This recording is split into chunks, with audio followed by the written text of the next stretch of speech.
a motherfucking beast, girl. In this jungle out here, beware. When you see me in these motherfucking streets, girl. Like I don't even care, be clear. I'ma tell you exactly what you wanna hear sometimes. I'ma mean that shit sometimes. I won't mean that shit, I'm trying to find a way to beat that shit. Tell you exactly what you wanna hear, and I'ma have fun with it. Give me your heart and I'll run with it. Give it back in pieces when I'm done with it. Hey everyone, welcome to another episode of the Relationship DNA. I am your co-host, A Smalls. I don't have D Renee with me today, but guess what? I got a special guest in the house, Dawn Mansky. She is a great woman. She is founder and CEO of the company. It is Made for Freedom, and it empowers women around the world to give them employment, to keep them away and fighting against human trafficking. Am I correct? That's exactly what it is. Yep. Yes. So I'm glad to have you on the show, and I'm glad for all of the great things that you're doing. So the topic that I have for you today, it is called, let me look at the title again, Situations That Make People Vulnerable to Exploitation. I thought with your organization that this would be a great topic so we can learn more about what you do, you give us background to it, and also explore different questions that flow towards the topic. So is that okay with you? I think that sounds great. Okay, so before I go into the topic, I'm going to throw it to you, and you can tell the listeners on the podcast or the viewers on public access exactly who you are, what you do, give them that full background so that they're fully engaged with who you are. Okay. So my name is Dawn Mansky, like he said, and I am from St. Louis originally. One thing that I think is probably a little unique is the fact that I lived in China for 10 years. After I graduated from college, I moved to China as a single female and lived there, lived in 3 different cities. But it was an incredible experience because of just this very different culture, very different view of the world. But that's also where I kind of learned a lot about vulnerabilities. I got to see a lot of things just for myself. Some of the vulnerabilities that I talk about are devaluation of the girl child. And when a culture is, they prefer boys, and they definitely put a lot of favor and a lot of emphasis on the males, then you have devaluation of the girl child. And when you have extreme poverty, and extreme poverty happens all over the world, but there were situations that were far more extreme than I had ever seen. So interesting. That was kind of where I started learning about vulnerabilities and really got to understand the difficulties that can land people in when they are experiencing just those two primarily. But there are so many different areas that make people vulnerable. But anyway, that was kind of what led to me understanding better exploitation. These are vulnerabilities that make people vulnerable to exploitation. And then I ended up starting this company, Made for Freedom, and we partner with centers around the world that are providing dignified employment for those who have come out of human trafficking, but also as a preventative measure for those who are living in a marginalized situation where they are experiencing a lot of vulnerabilities. So that, I don't know, I could tell you so much more, but I think that kind of sums it up. Oh, okay. So the question that I want to know is, first question, what made you get into this field? Was it just being in China for that long, or was it just something that you were seeing just in that region that you were staying that made you get into this field?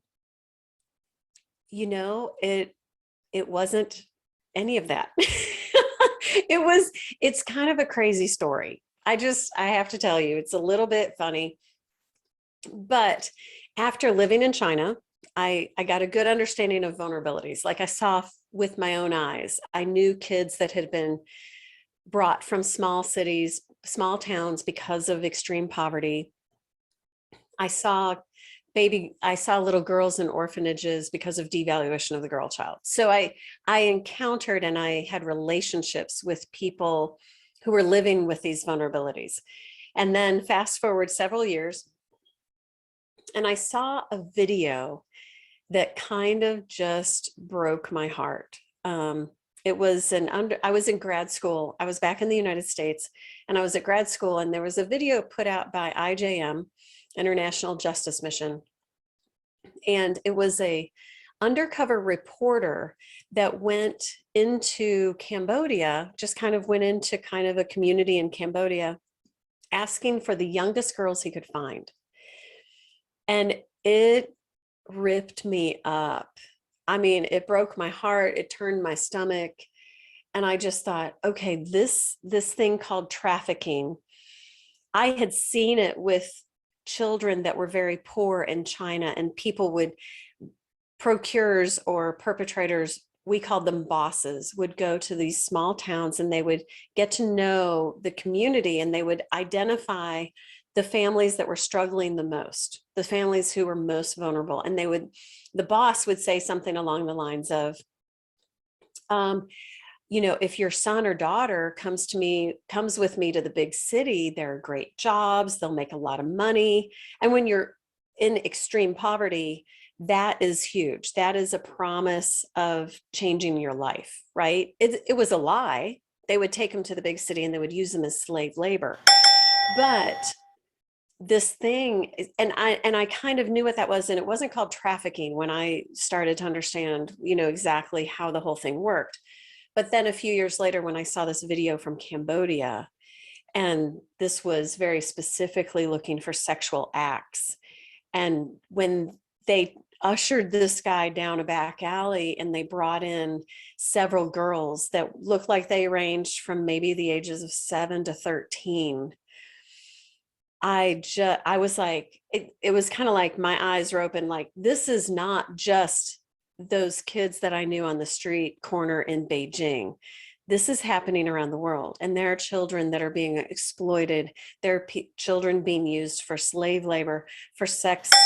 There are women and men being used against their will. They're being lied to. They're being cheated, and they are being forced into this life. And so anyway, that was when I really started to understand sex trafficking and human trafficking as we understand it today, modern day slavery.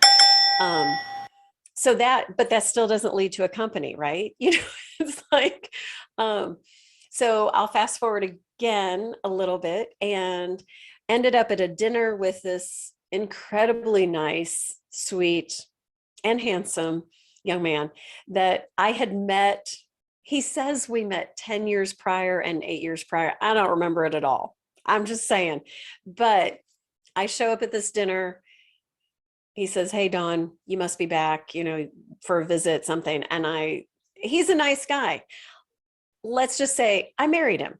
Okay. So the wedding comes, and he bought a pair of sandals for me.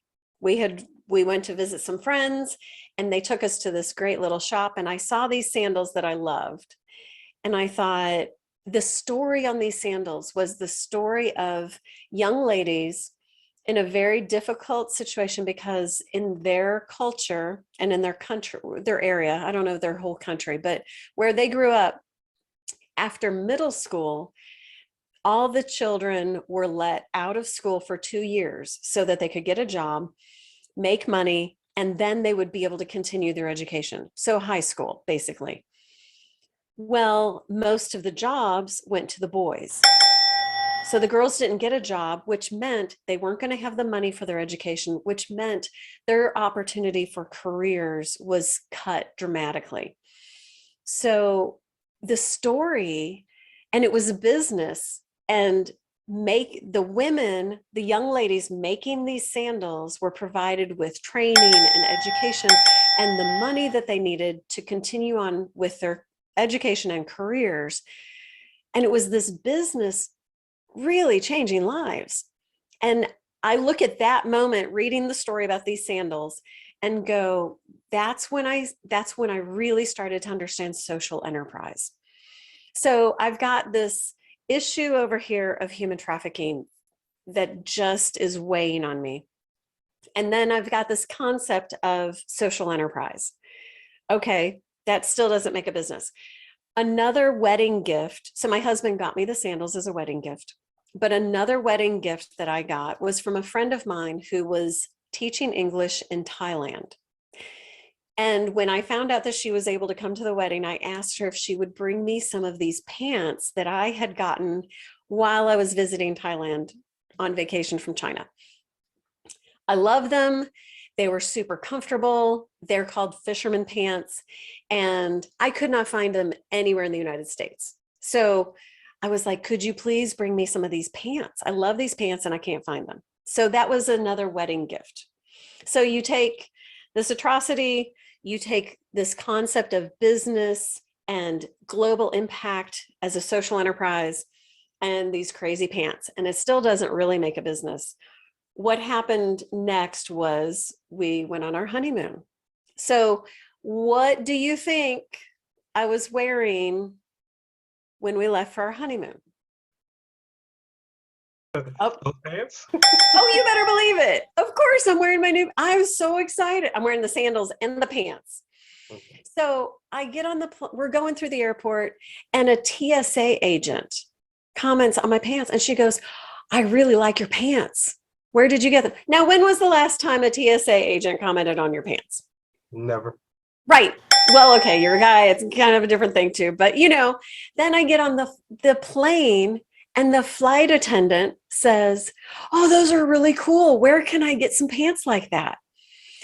And this was just the beginning of people coming out of the woodwork to comment on these pants. And so I'm wearing my new pants, and now I have several pairs, so I can wear a lot of them, right? I go to visit a friend in the hospital, and a total stranger comes up and she says, I really like your pants. Where can I get some pants like that? And then, okay, this was crazy. I'm walking through the parking lot just to go into a store, and a woman literally kind of runs over to me. She's chasing me through the parking lot. She's like, those pants are so cool. They look really comfortable. Where did you get them? And I'm like, this is crazy. So that was kind of the impetus for, hey, I love these pants. You can't find these pants in the United States. And obviously there are other people who want these pants. And I'm thinking, oh, I could start a little business importing pants, right? No, I could, but that's not what I want to do with my life. I didn't, as a little girl, I didn't go, oh gosh, I want to start an import company. It's just not me. I have 2 degrees in education and 1 in theology. Notice the lack of business. I never had any aspirations for being a business person because I had seen examples of business that exploit people. I had seen examples of businesses that are not making a positive impact in the world. And so, but then I remembered this social enterprise, and I was like, hey, if these pants could be the foundation of a business that helps people coming out of this horrible situation, then I would sell pants. So I went on research trips, and I did everything that I could to find out more about what is it that causes people to end up in this situation? What are the things that lead to this? What are the pieces that need to be in place to help them get out and to return to society? And while I was on these research trips, I started meeting all these other organizations that were providing the safe houses, helping girls come out of red light districts, helping people understand the value of women and turn away from some of those things, but also providing a safe space with life skills, job training, and then providing a job where these women were making these beautiful things. So anyway, so that's where Made for Freedom came from. These crazy pants, and understanding that dignified employment removes some of those vulnerabilities, whether it's someone who's vulnerable and marginalized, providing dignified employment, providing a good wage, providing all of the things that come with a good job, that removes a bunch of the vulnerabilities that lead to exploitation. But for those who have been exploited, providing a good job, providing the life skills, the training, the counseling that are needed helps them not be vulnerable again, and helps them move forward in life, and they're financially independent, and they are more prepared to handle life. Yeah, that was an amazing story. That one, something that you really wanted to do tied in with something that you really liked and found a way to make something out of both. Yeah. Two, to make some type of career out of it. So I applaud you on that. I was curious to know, I want to reiterate the topic: situations that make people vulnerable to exploitation. When you just hear that title, what comes to mind overall with your experience in China and that title? What comes to mind first when you hear it?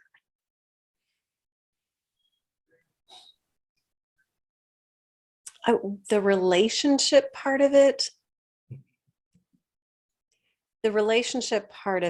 just kind of screams in my mind the Romeo procurers, the Romeo perpetrators. And so I'm going to do a really quick thing. Just, it helps me frame what I'm talking about. But when I'm talking about exploitation, I typically talk about 5 main points. I call it the 5 key components of exploitation.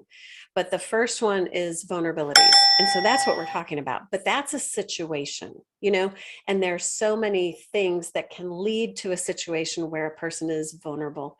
But then the next one is procurers and perpetrators. And these are people. These are people who are experts at identifying those vulnerabilities. And then you have exploitation, and then you have rescue and restore, and then you have return and reintegrate. So these are all different parts of this progression where people end up in exploitation and come out of it. But that relationship thing. So when I say Romeo, one of the vulnerabilities that we see most often in this country is lack of support from friends and family. The United States isn't so much the extreme poverty. There is poverty, don't get me wrong, but extreme poverty like you see in India, like you see in Bangladesh, it's very different. But, and devaluation of the girl child, I mean, do women still have a lot that we could do? Yes, but we don't experience it in this country like you do in a culture that says, oh, I'm so sorry to hear you're having a daughter. We don't get this. It takes it to a whole new level in other cultures. But in our country, oftentimes the lack of support from friends and family is what will really hurt women. And one of the places that we find this most often is in the foster system. So the foster system is full of kids that don't have that support from friends and family, but that also happens with families that are just not supporting their kids. A friend of mine, she wasn't an orphan, she wasn't in the foster system, but she was in a family situation that they didn't support her. They didn't care for her. They weren't really concerned where she went or what she did. And she had such a low self-esteem, and she had so much insecurity that when she went to the mall with her friends, the perpetrators and the procurers, they are experts at seeing that. I mean, let's be honest, every teenager is insecure, right? Every teenage boy, every teenage girl is insecure to some extent. But when you've got no family that's caring about you, your friends are kind of in a different level than you, or different, they have the support and encouragement of their families. So anyway, she was at the mall with her friends, and some guy started flirting with her and like, oh, your parents just don't understand you. Oh, I'm going to take care of you. Oh, I'm going to do this. So this is the Romeo, and it's using a false relationship with someone who's vulnerable. So when I think relationships and vulnerability, that's what kind of comes to my mind, because people use that relationship to take advantage. And force, fraud, and coercion are the three things that you look at for trafficking and taking advantage of people. I'm going to try and, oh, that's going to be way too bright, huh?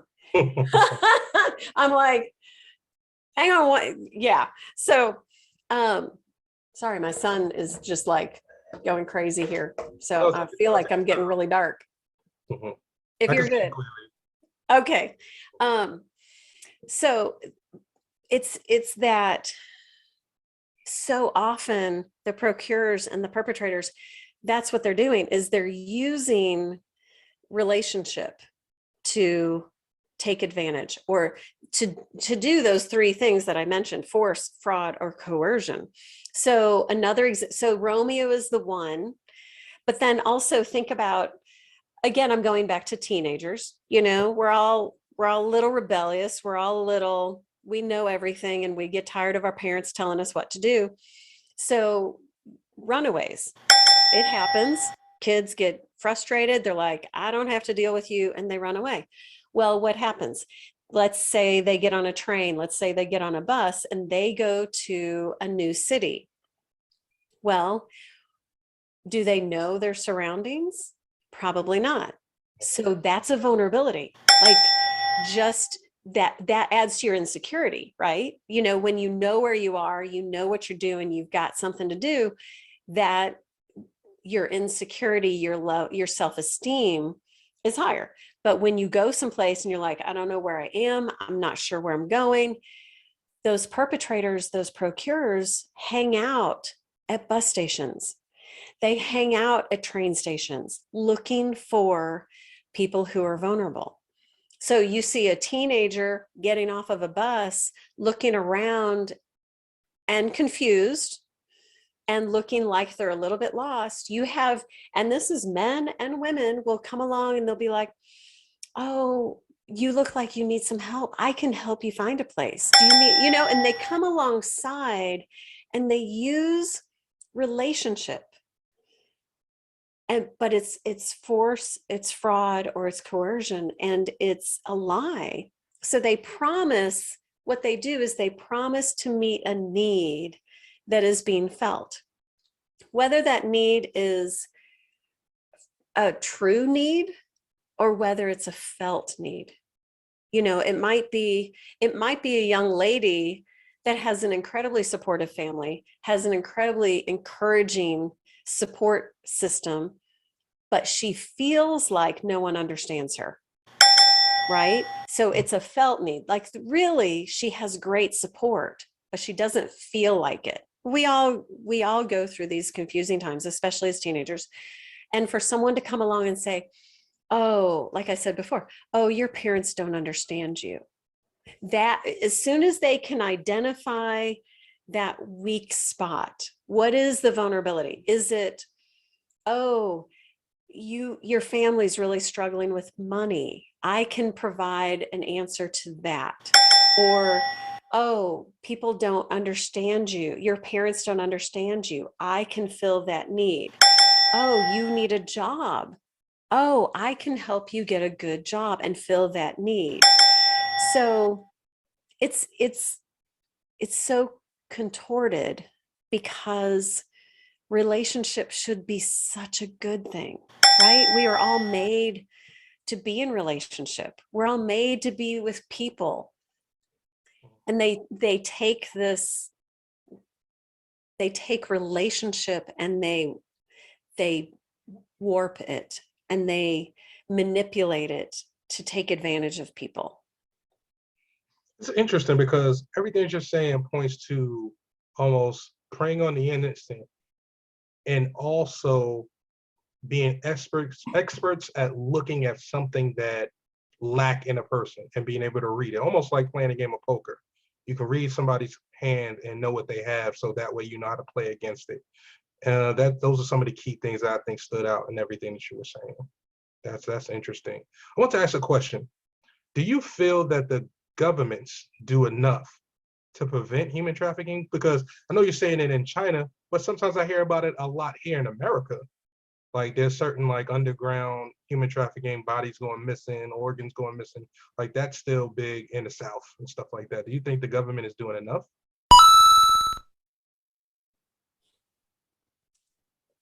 I think at the end of the day, the government can only do so much. Like the government has a lot of things that they're trying to tackle. And I think it's important for all of us to be a little more aware. One of the things that I promote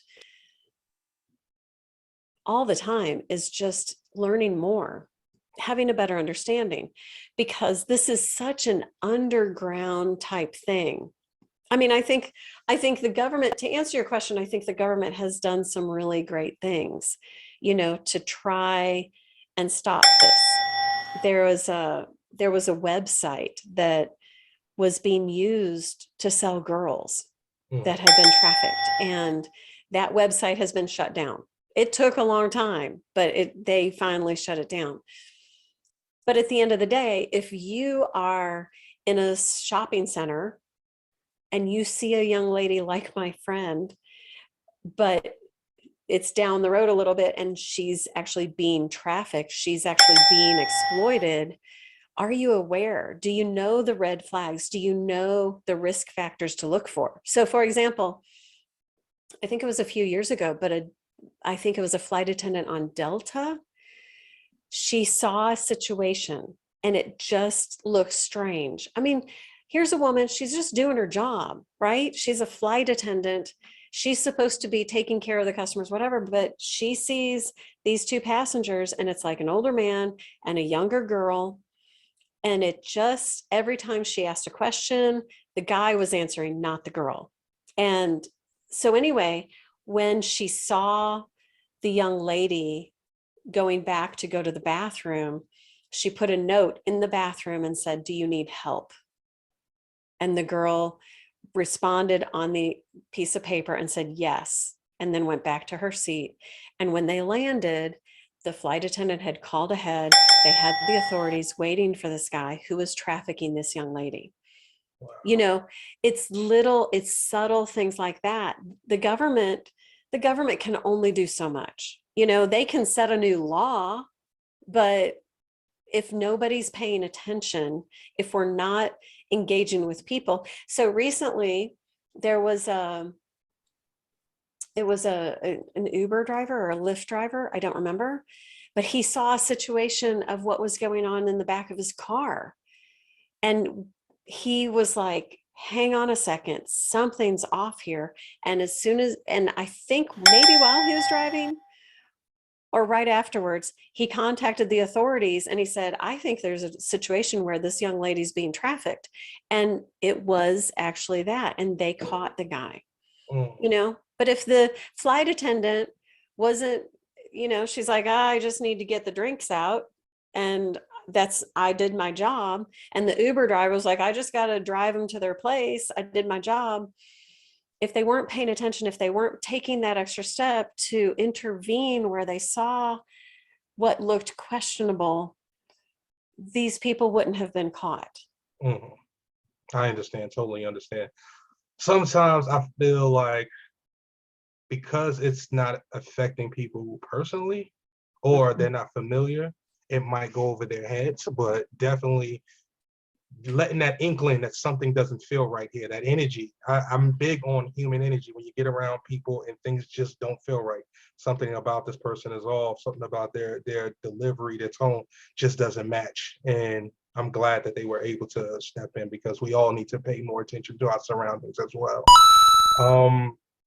You mentioned earlier about these kids having sometimes the loving families, but might lack that connection with the parents, or might lack self-love or self-assurance or self-awareness. What are some of the things that we can do as like parents? Because I'm a father of three. I have a son and two daughters.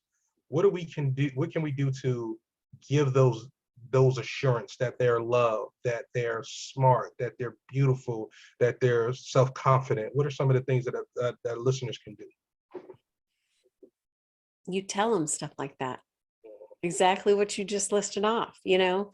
Um, and one thing that I love this concept. I didn't grow up with my father, and I wish I would have had this, but for a dad to regularly, not every week, but make it kind of a routine that you take your daughters on a date so they see how a man should treat them.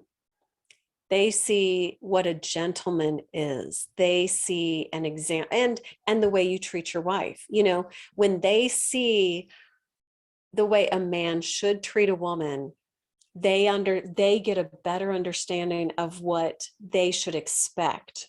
You know, and when that isn't there, and it's not a foolproof plan, you know, but helping one thing that's huge right now is just, as parents, really being aware of what kids are doing online. Online, back in the day, when you thought of women selling themselves for sex, it was, you know, it was kind of associated with a certain part of town, or this corner, you know, the street corner. There was this street, and this is where the prostitutes would hang out, which many times those are young ladies who are being trafficked. Like, there's someone else collecting the money at the end of the day. A lot of times, not always, but that's still happening to an extent. But the digital world, technology has made it so that this is happening online. You know, back previously, you had to go to a certain part of town, you had to go to a certain street corner to find that kind of activity. And now it's on your cell phone. You know, so one, the purchasing has been made, it can just be right in your pocket, but also the selling. So these people, the procurers, the perpetrators that are pulling these girls, they're putting listings out on a website that have pictures of a girl that, you know, it might look like, and they know the language to use so that they don't get flagged. They know what words they can use and what they cannot use. But that's how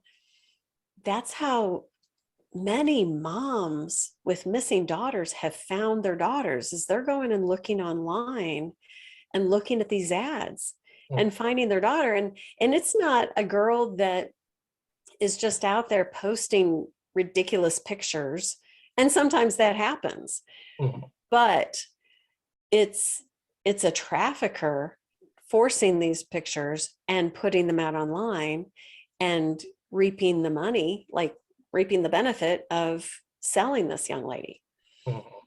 You said two things that I think stood out to me. The one thing was, a while back, there was an article or something on the news that I remember reading about, I think it was Fairway, that had a bunch of items, like something like a pillow that would have a missing child's name as the item, but it would cost like $30,000. I forgot what website that was, but I remember that they were saying like every name up here of these expensive items are the kids that we're looking for that's missing. Oh, wow. And I was just like, wow, I can't believe that nobody questioned why would a pillow or why would a case be $30,000? What's so special about it? But they were saying that that was a possibility that people were using the website to traffic the lost children or the missing children. So I thought that was interesting. Wow. No, I hadn't heard about that. Yeah, I think it was Fairway. I think 100% was fair way. But I remember the article and reading it saying, like, who would pay 30,000 for a pillow or for a chest? And I was like, wow, like that was very coded. I Mm-hmm. wouldn't know to look up the name to see if it was a missing child and stuff like Right. that. The other thing that you mentioned was technology. Um, I remember being in a teen and AOL. It was like, I think it was called AOL Love. Like we had AOL Love where you go on and you try to meet people here and there. Then there was that hotline where you call the hotline and everybody will be on, and you can kind of like hit an extension and talk to people privately. And I went to so many areas in New York City by myself Mm. to meet other people, never thinking anything bad would happen to me. And I share these stories with my children because I'm like, I could have been shot, stabbed, never been seen again. I never told my parents I went and nothing like that. I'm telling y'all so that you don't make the same mistakes, because although I was lucky that I survived, you might not be lucky. So don't go nowhere without letting us know. You'll never be in, I always tell them, you'll never be in trouble if I find out first. Mm. If I find out from other people, I'm gonna be very upset because I feel like I have that open door policy, and I Right. feel like I'm that loving parent that I will never punish you for anything that should be a lesson. I'll Mm. punish you if you keep doing the same thing over and over again. But if it's a lesson, I feel like you need it because it relates to a moment in time when I was a kid and saying, this could have went bad for me. So let me give them that life lesson. So I think about that social media platforms that TikTok, I don't really understand, but that's the new generational crave. But some of the things I see come across my youngest daughter's time, I'm just like, you're not supposed to be watching this. How do you even get this? And it's like the algorithm Mm-hmm. feeds it without her knowing, but she's gonna watch it anyway because their eyes are glued to the tube. So they're learning about things that you don't even think they should know. So I thought Mm-hmm. that was interesting, those 2 points. Um, the other thing that I wanted to talk about, since we're talking about trafficking, we're talking about adults preying on kids. A few months back, I read an article about a group of people who have a fixation for younger kids. And they were saying that if LGBT community can identify as what they want, why can't we identify as liking young kids? Why is it bad that we like young kids? And they were really pushing to try to pass this like notion that it is okay that they should be with kids and kids should have the freedom to do what they want at any age. What do you have to say about that situation or that group of people that's trying to push the narrative that you're trying to fight against? Well, what we know about kids and what we have implemented in the United States, we have a lot of laws around what can be done and what cannot be done before the age of 18 or 21, because we understand the development of the brain. We understand that critical thinking, that logic, that prefrontal cortex is not developed. And that's why we provide so much protection for those under the age of 18. And what we know is that in reality, the prefrontal cortex is not necessarily developed until closer to 25 or 26. I would say for some, it might be closer to 40, but uh, but, and especially if a kid has been through trauma. I mean, a kid that has experienced trauma is emotionally maybe 5 to 10 years younger than than their chronological age. But anyway, those boundaries that we have set up are because their reasoning is not there. Their critical thinking is not there. Children, you can say children are agreeing to this, but children can agree to all sorts of things without having that broader understanding of what's good for them and what is healthy and and if they're being manipulated. I mean, children can be manipulated so easily. You want to talk about force, fraud, or coercion.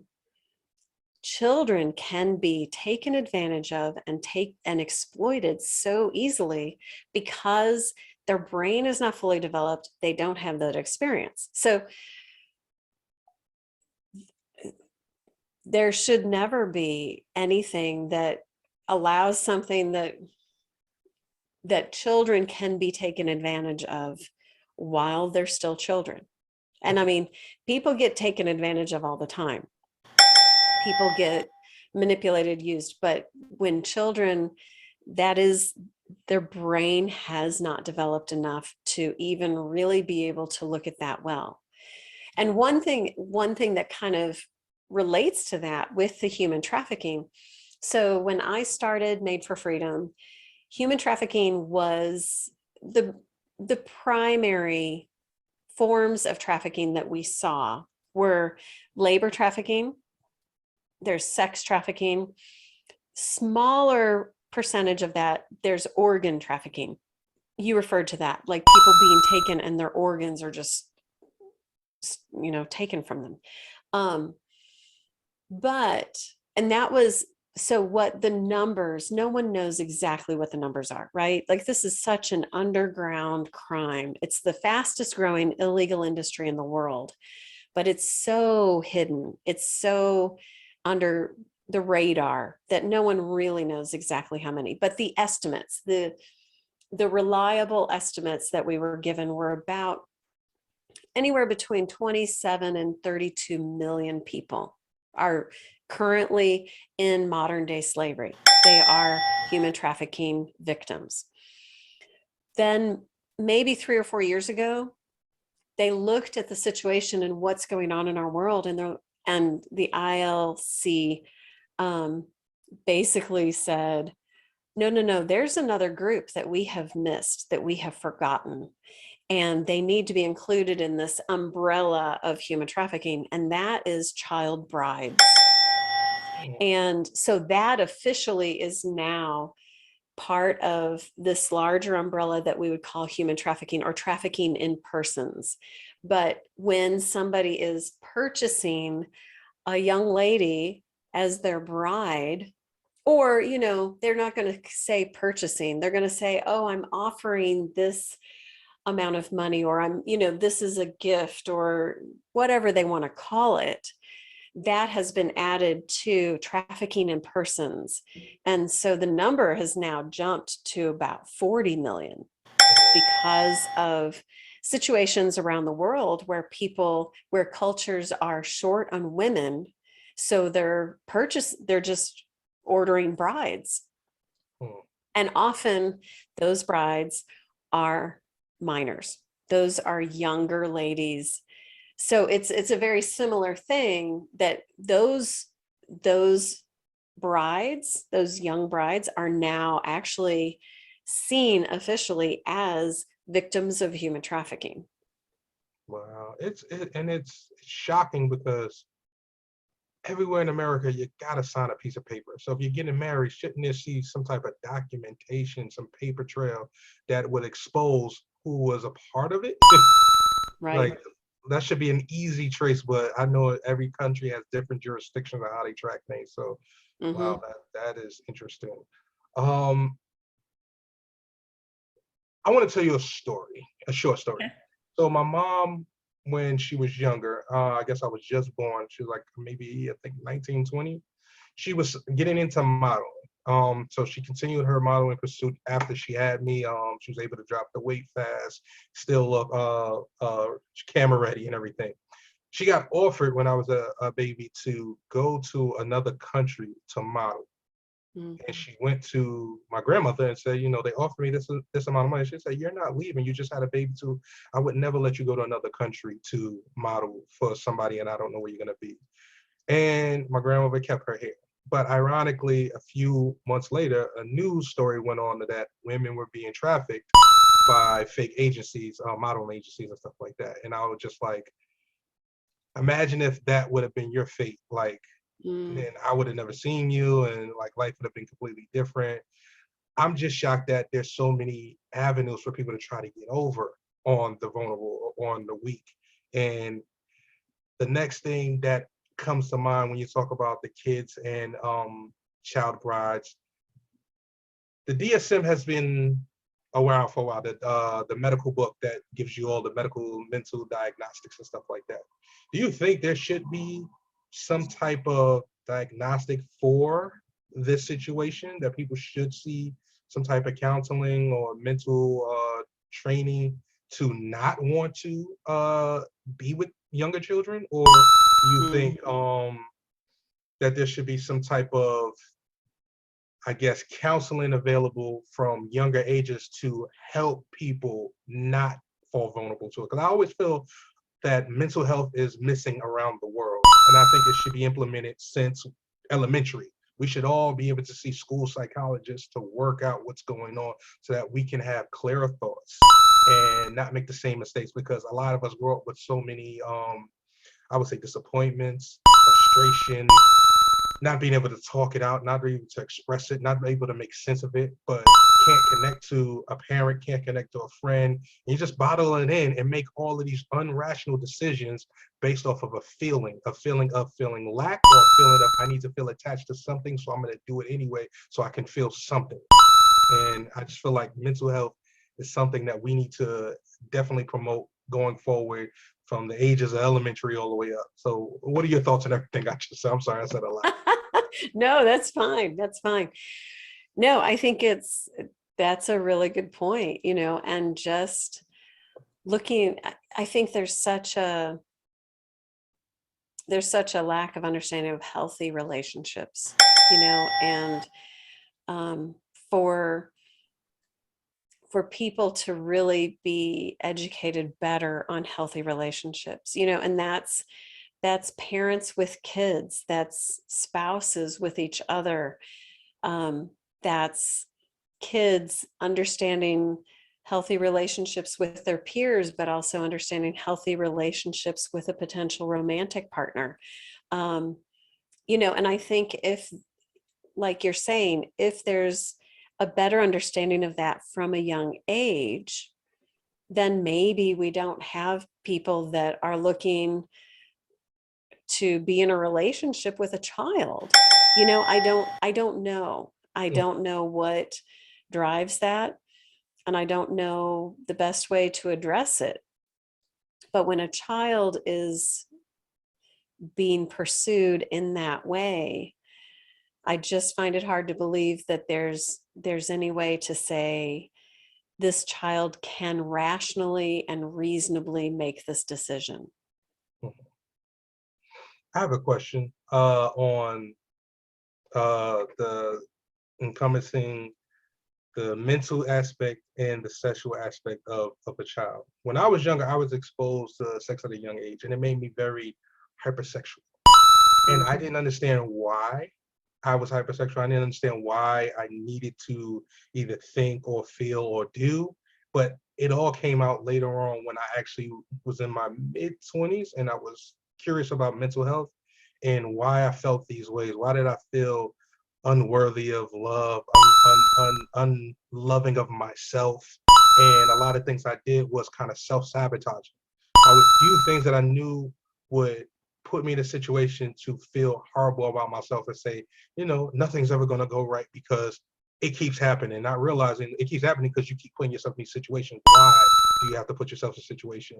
So that's why I personally feel the power of counseling, because I couldn't break through without having somebody explain to me. And it wasn't just one therapist, it was a few therapists throughout the time that I went to the visit to try to figure out a better connection, because you have to make sure that, one, you're getting what you feel you should out of a one-on-one counseling. And sometimes I was looking for answers, I didn't get answers. Sometimes I was looking for a certain connection, I didn't get it. So I went to see a few people, and then eventually I took all of their methods, and then I closed myself in out of my apartment and did all of those self-trainings every single day until I worked out.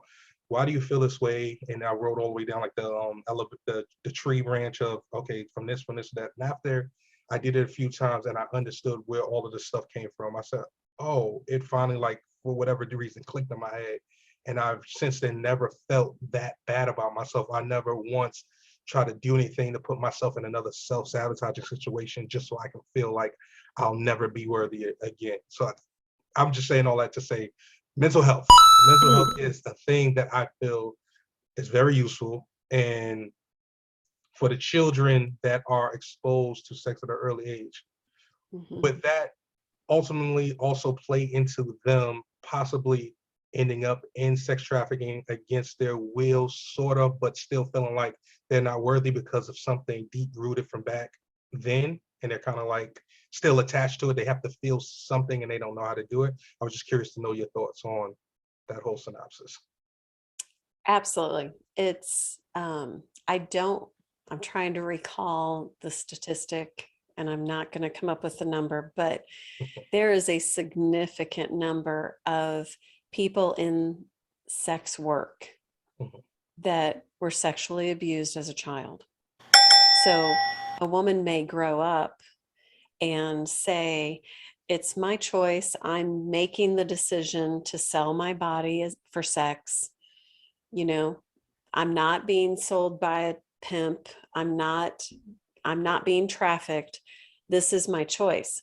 But if you interview and you find out the history of people in sex work, there's a very high percentage that were sexually abused as children.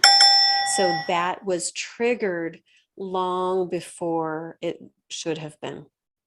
And it alters the trajectory of their life. And if there isn't someone to step in, if there isn't someone to kind of realign and help them understand this, what happened to you was not right.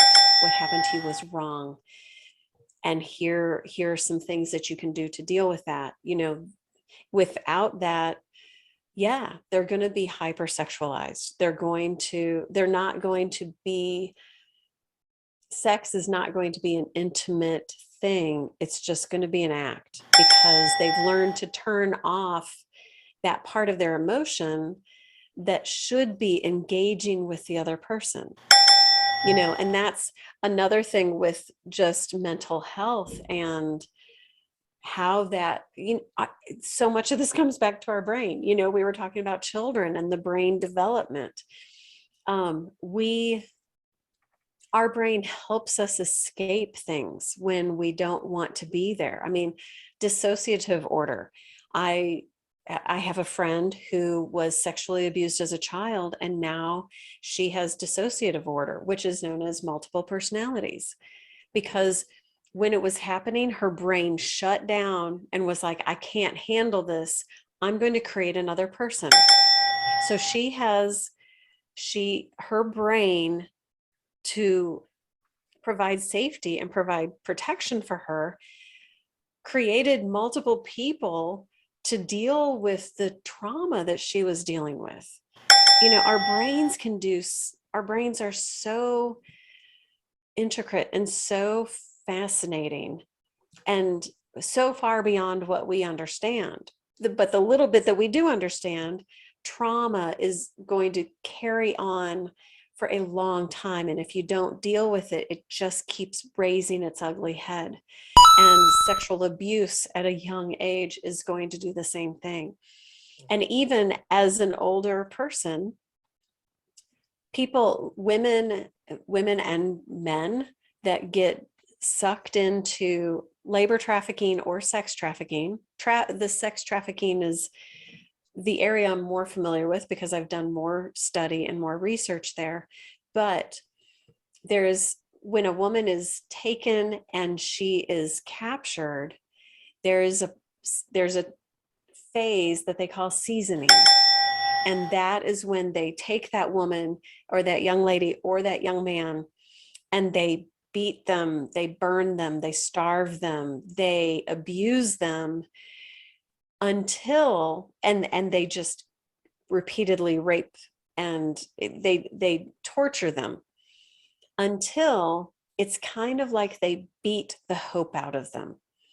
And when they have given up hope and when they just relent and they say, okay, this is my life, this is who I am, this is what I'm going to be, that seasoning process that comes to an end. And it's not the same for everybody. There are people who are much stronger and they hold out and they fight and they fight. And it may take 2 years to go to, for the trafficker to finish the seasoning process. It might be 2 weeks. For someone who has already been beaten down, They might be like, okay, this is my life. So when we talk about trauma and we talk about mental health, there's also that element of human trafficking. When a person has landed in this situation and they've been through the seasoning process and they feel like this is what my life is, like I'm here, this is what I'm doing, then they learn to justify. We justify to ourselves our things in our lives, and we learn to accept, we learn to make excuses for things, but we learn to justify our behavior. And there aren't, very few people are in the middle of doing something saying, this is a horrible situation. No, you go, no, it's not that bad. It could be worse. It could, I could be doing this. This could be happening. And so when people think of human trafficking and they think of sex trafficking, you hear people often saying, oh, we need to go in and we need to pull them out and rescue them. Yes, but if you think about this person's mentality and the fact that they believe, this is my life, these are my relationships, this is my network, I know how to survive here, I know how to do this, and you rip them out of there, that's a traumatic experience in itself. So the way to go about helping someone like that is to have that conversation, to build relationship, to, when you're talking about someone who's been sexually abused as a child, coming in and just like laying down the law or whatever is not necessarily the best way to do this. It's talking through it and building relationship and helping them understand there's a different way to do this. Wow. That was very, very touching. When you talked about the seasoning, I just thought about breaking spirits, conditioning, mental anguish, kind of like just giving up and just taking the soul out of that person. So then now they're just a vessel, an empty vessel. What's the word? Vacuous, a vacuous vessel. And now you can just fill them up whatever you want because you've done took all of the life out of them. So that was very deep. I can't even imagine experiencing that or surviving it. So wow, that's powerful. So we've almost approached the hour. So I wanted to get to the closing remarks, which is the DNA Decoded, where we just kind of give a synopsis of final thoughts, wrap up the show, give the guests any powerful words before we close out. So the floor is yours, and I'll add on after. Okay. Well, I would just, like we were talking about before, the more each one of us knows, the more effective we'll be at fighting human trafficking, sex trafficking. Made for Freedom is our company. If you go to madeforfreedom.com, there's a banner at the top and there's a free download, and it's the red flags, risk factors, and action items that you can take just to kind of get a better understanding. Like if you're at a shopping mall and you see somebody, like knowing what those red flags are, knowing what to look for.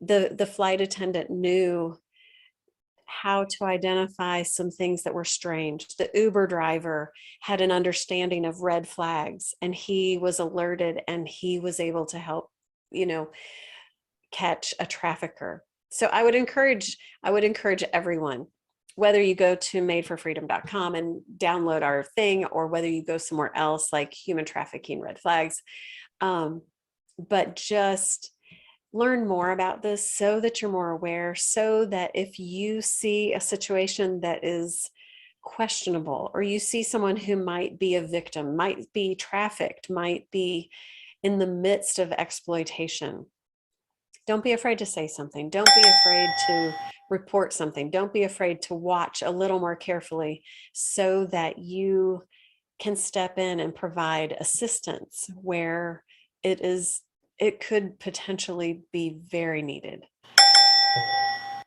That was powerful. I will add on by saying The one thing I learned about this conversation is we need to get back to humanizing each other, because the only way we're going to recognize is that we see each other as loving vessels, loving individual, and community. We need to get back to just having a community, having the ability to want to look after one another. Yes. As a parent, I want to have all the parents recognize that these children out here have parents, and you can do your best as a parent by making them aware of what it means to be cared for, and give them that positivity, give it that reinforcement that they can come to you when they're feeling anything, so that they're not feeling like they have to find some type of representation or some type of love outside of the home.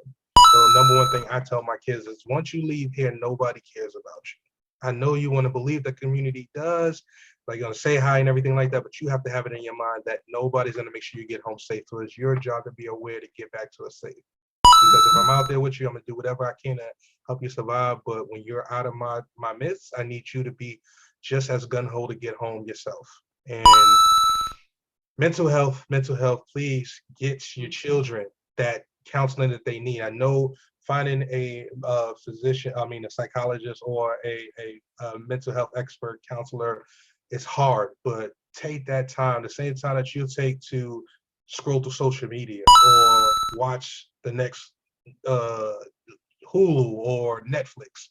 Give the same amount of time to find an advocate to help your child process what they can't process. Give yourself some time to process what you can't process, because the only way you can teach them better is if you understand what's wrong with you and the decisions you made, and now you can make sure they can avoid those same potholes.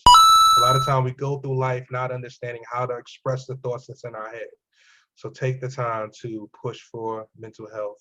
Pray for the young teens out there that are still facing this human trafficking outside of the country, inside the country, around the world. We pray for all of them and hope that everybody gets home safe and everybody gets rescued as soon as possible. With that being said, this is another episode of the Relationship DNA. Dawn, thank you for coming. Thank you for giving us this insight and enlightenment. I hope that all the listeners, all the viewers learn something from this. And please visit the website. Learn, get the red flags so you know what to look for. And just going forward, when you see something that doesn't feel right, question it, pay attention, and do your best. That being said, I'm Anthony Smalls, Relationship DNA. We'll see you next time. Bye, everybody.